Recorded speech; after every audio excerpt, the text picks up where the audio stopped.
ಎಡಕಾಲನ್ನು ಎತ್ತಿ ಮೇಲಿಡಿ. ಕೈಯನ್ನು ಮತ್ತೊಮ್ಮೆ ಭುಜದ ನೇರಕ್ಕೆ ಚಾಚಿ ಹಸ್ತವನ್ನು ಮೇಲ್ಮುಖ ದೀರ್ಘ ಉಸಿರು ತಗೊಳ್ತಾ ಕೈಯನ್ನು ಮೇಲೆ ಚಾಚಿ. ದೃಷ್ಟಿ ನೇರವಾಗಿರಲಿ, ಸಹಜ ಉಸಿರಾಟ. ನಿಧಾನವಾಗಿ ಕೈಯನ್ನು ಬಿಡಿಸಿ ಹಸ್ತವನ್ನು ಊಟ ಮಾಡಿ ನಿಧಾನ ಸಮಸ್ಥಿತಿಯಲ್ಲಿ. ಮುಂದಿನ ಆಸನ ಶೀರ್ಷಾಸನ. ಇದನ್ನು ಆಸನಗಳ ರಾಜ ಅಂತ ಕರೀತಾರೆ. ಇದನ್ನು ಮಾಡುವುದರಿಂದ ನಮ್ಮ ದೇಹದಲ್ಲಿ ಯಾವುದೇ ತಲೆಗೆ ಸಂಬಂಧಪಟ್ಟ ರೋಗಗಳಿದ್ದರೆ ನಿವಾರಣೆ ಆಗ್ತದೆ.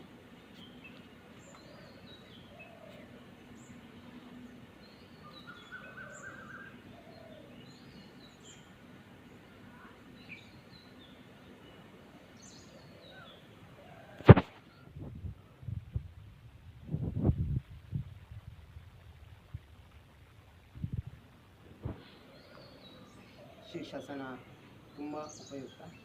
ತಲೆಗೆ ಸಂಬಂಧಪಟ್ಟ ರೋಗಗಳೆಲ್ಲ ನಿವಾರಣೆ ಆಗ್ತದೆ. ನಮ್ಮ ಮನಸ್ಸು ಶುದ್ಧಿ ಆಗ್ತದೆ. ಹಾಗೆ ನಮ್ಮ ಹೊಟ್ಟೆಯ ಎಲ್ಲ ಏನಾದರೂ ತೊಂದರೆಗಳಿದ್ದರೂ ಕೂಡ ನಿವಾರಣೆ ಆಗ್ತದೆ. ಮುಂದಿನ ಆಸನ ಸರ್ವಾಂಗಾಸನ. ಇದನ್ನು ಆಸನಗಳ ರಾಣಿ ಅಂತ ಕರೀತಾರೆ.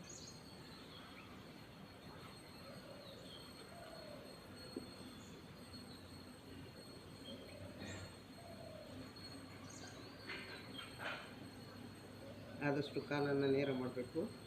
ಬೆನ್ನಿಗೆ ಕೈಯಿಂದ ಸಪೋರ್ಟನ್ನು ಕೊಡಬೇಕು. ಇದನ್ನು ಮಾಡೋದರಿಂದ ಹೊಟ್ಟೆಯ ಸಮಸ್ಯೆಗಳು ನಿವಾರಣೆ ಆಗ್ತದೆ.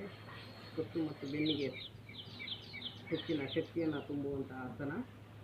ಹಾಗೆ ನಿಧಾನ ಕಾಲುಗಳನ್ನು ಸೈಕ್ಲಿಂಗ್ ಮಾಡಿ, ವಿರುದ್ಧ ದಿಕ್ಕಿಗೆ ಸೈಕ್ಲಿಂಗ್.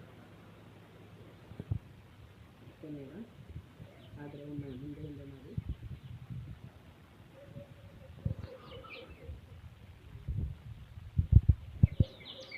ಮತ್ತೆ ನೇರ